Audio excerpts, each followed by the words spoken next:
Porsche's newest hybrid being put through its paces at the company's testing grounds. Only 5 prototypes of this experimental vehicle have been built, and it's not yet clear whether it will go into production. That's not the case with another Porsche hybrid. This Cayenne hybrid goes on sale in June, and Porsche is confident it will be a hit. Because SUV buyers increasingly look at fuel consumption figures instead of the sheer size of their vehicles. The new Cayenne is lighter, more efficient, and more dynamic, and can drive purely on electrical power.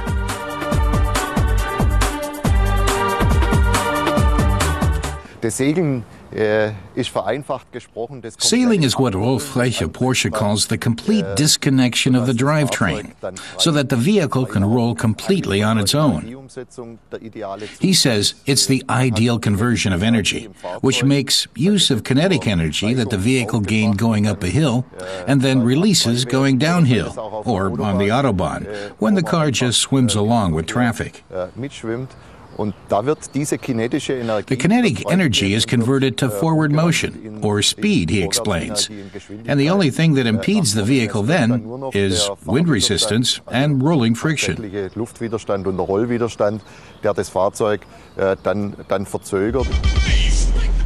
Porsche claims the Cayenne S Hybrid uses an average of 8.2 liters of fuel for 100 kilometers and emits less than 200 grams of CO2 per kilometer.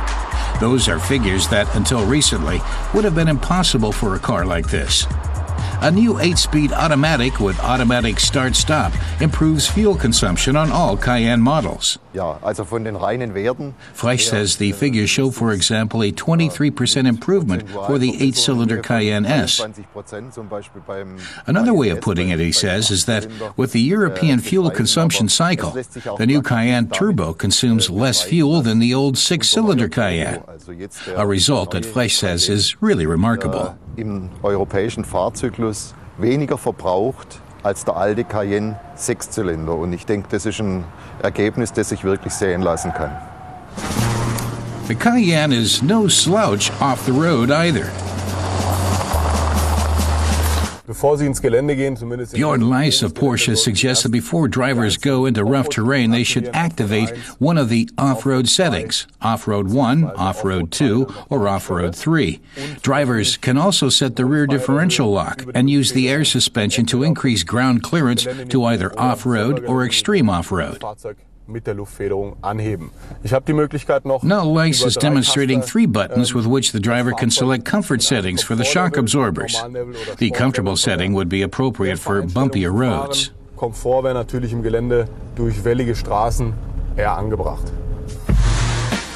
An off-road mode assures that all the relevant electronic systems like ABS are adjusted to traction-oriented settings. These are configured to maximize the driver's ability to modulate pulling power and road feel. In addition to the electronic assist, the car's reduced weight also improves off-road performance.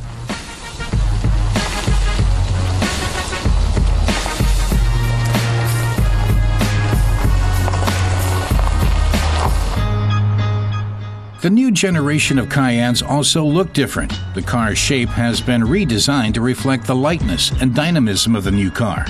The front end slopes downward more sharply, and the high fenders accent the shape of the hood. The overall look is lower and more rakish.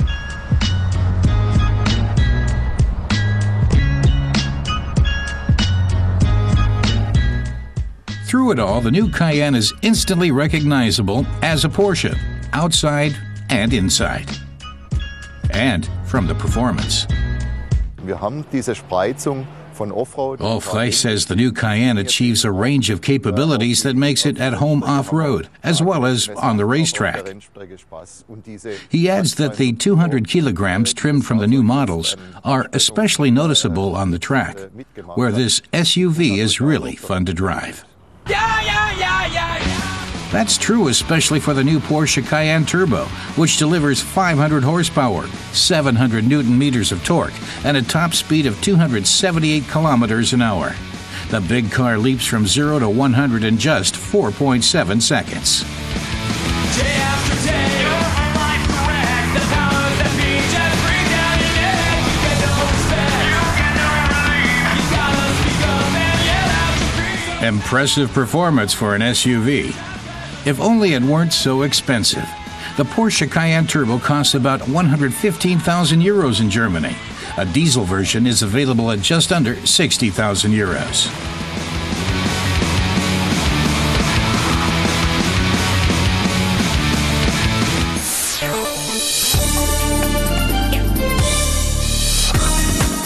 Alfa Romeo is reviving one of its legendary badges. The new Giulietta recalls Alfa's famous sports sedans from the 1950s.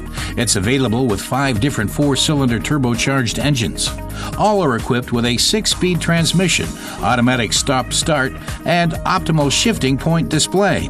The car introduces an entirely new platform, which will also be used for future compact cars built by Fiat. Prices for the new Giulietta in Germany start at 19,900 euros.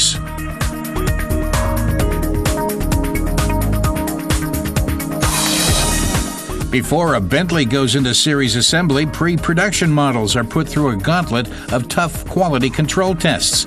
That also applies to the British luxury car maker's new flagship, the 512 horsepower Mulsanne. The new Mulsanne models are now in their Checkpoint 7 examinations. The 2-hour inspection involves 503 individual tests. When the Mulsanne goes on sale in Germany later this year, prices will start at around 360,000 euros.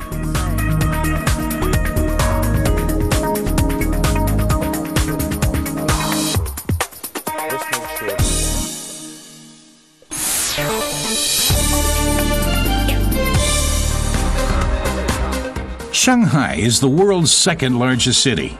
Nearly 20 million people live and work in this metropolis, where Chinese tradition meets and mixes with the influence of globalization in a fantastic way. By judging from appearances, there is little to distinguish it from Western cities. Skyscrapers are everywhere, and some are ranked among the world's tallest.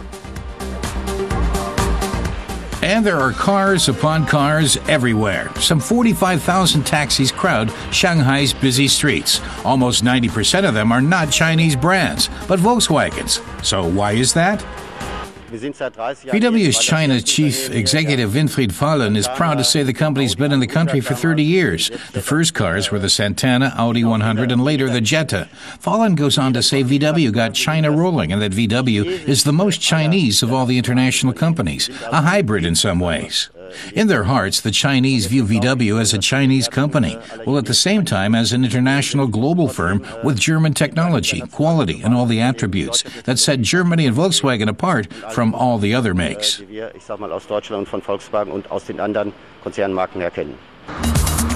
Now VW has made more than 3,500 more taxis available for the Expo in Shanghai. And this time the model is very special. It's a Chinese-built Touran with a modern thrifty TSI motor. Because in a city with as many cars as Shanghai has, environmental protection must be a chief concern. The top VW manager says Volkswagen has decided to bring to China the very latest technology available in Germany. Fallen sees no other way because the world has become global. He says VW has already introduced the latest engines to China, starting in 2005. So the Chinese have got state-of-the-art TSI, TFSI, and TDI motors and the most modern DSG dual-clutch transmissions. He says these are even being produced in China and that they've reduced fleet consumption by 20% in just 4 years, so more of the same will continue.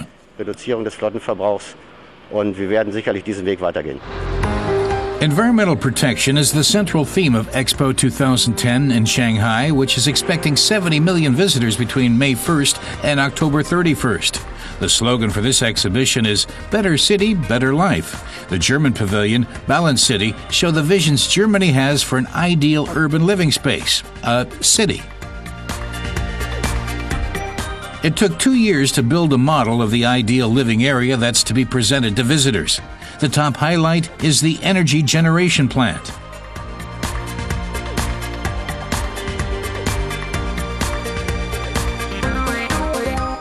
Among the sponsors are well-known German industrial companies from all sectors, including VW. The car maker is ensuring the Expo team stays mobile and has made a fleet of vehicles available to the German pavilion. Infate Valen says the company is happy about this and the opportunity is a great way to present VW to China and Shanghai after sponsoring the 2008 Olympics in Beijing. He says there's even a joint venture, SVW, in Shanghai. He says they are pleased to support the German pavilion by providing it with a fleet.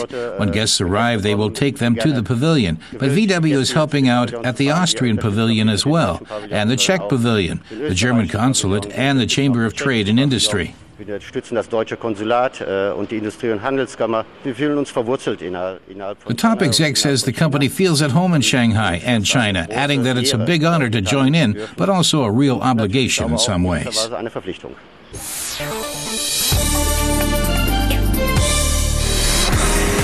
There's no exhaust when Mini's new creation, the E-Race, speeds around the Nürburgring.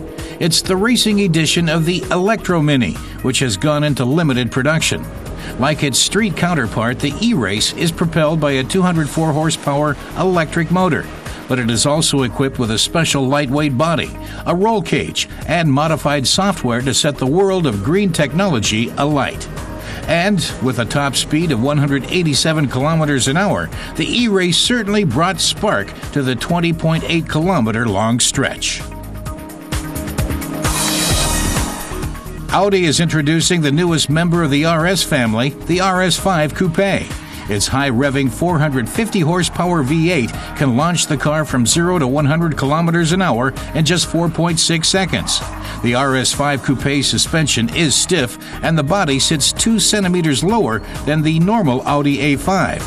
Like all RS models, the RS5 features all-wheel drive.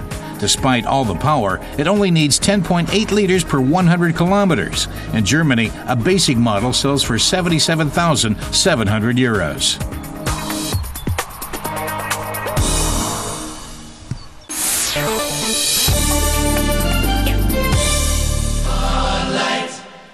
And everything will be alright. And you wake up from this dark night of the soul. When the E-Type Jaguar made its first public outing in Geneva in 1961, car aficionados the world over fell in love. With its long, elegant bonnet, voluptuous curves, and daring exhaust pipe, it was something altogether new.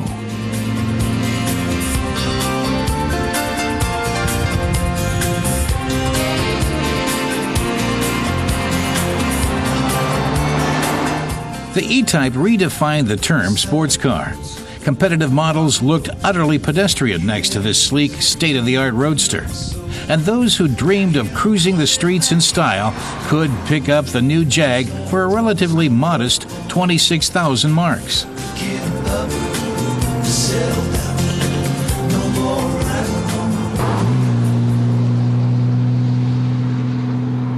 Der fährt sich eigentlich. Helga Neuhäuser runs a Jaguar club, and she says the 1961 model is not unlike a go-kart to drive, except that it takes a bit more strength to press the gas pedal and shift the gears. This model still runs with the original Moss box, which requires some getting used to on the part of the driver, but once they've got the hang of it, it's fun to drive. It takes the 6-cylinder, 265-horsepower engine 7 seconds to catapult the 1,300-kilo car to a 100 kilometers an hour. Theoretically, it could get up to 240, but at speeds upwards of 200 kilometers per hour, the E-Type becomes dangerously light, and even a slight bump in the road could send it flying. Production of the first series of the E-Type continued until 1968, and the model is still very popular among car lovers. As collectors, prices show.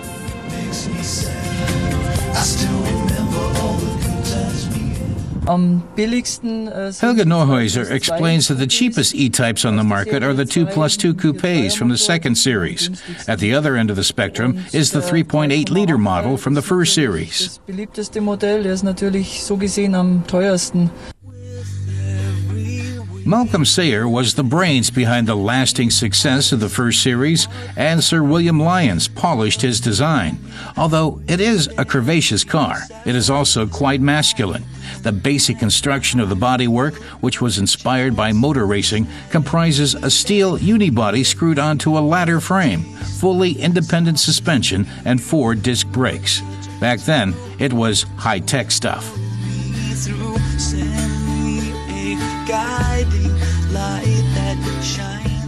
The body of the car is more than 4 meters 45 long, but it's just 1 meter 19 high. The innovative trunk door opens sideways to allow more storage space.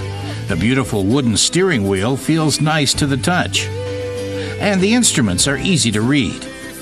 The only thing which is hard to get to grips with are all the switches scattered about the dashboard. There were originally some gripes about the lack of comfort, but the tight bucket was designed to position the driver correctly.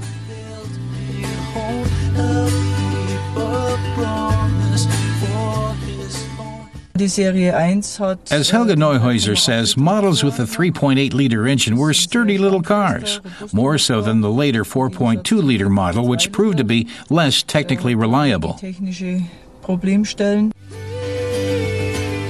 6-cylinder engine, which was the successor to the XK150S, was in development for a long time and honed by many circuits around the racetrack. 3 carburetors gave it a lot of oomph, and the grace with which the entire hood opens added to its unique appeal.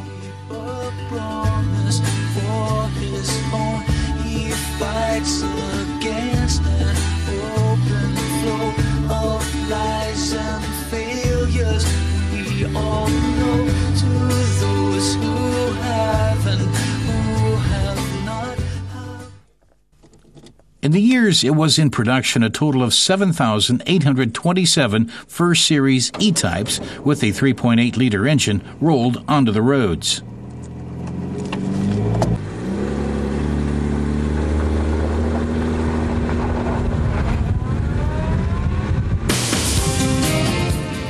Prices for E-type Jaguars are constantly rising, which is little wonder given that after 40 years, the slick design has lost nothing of its magnetic charm.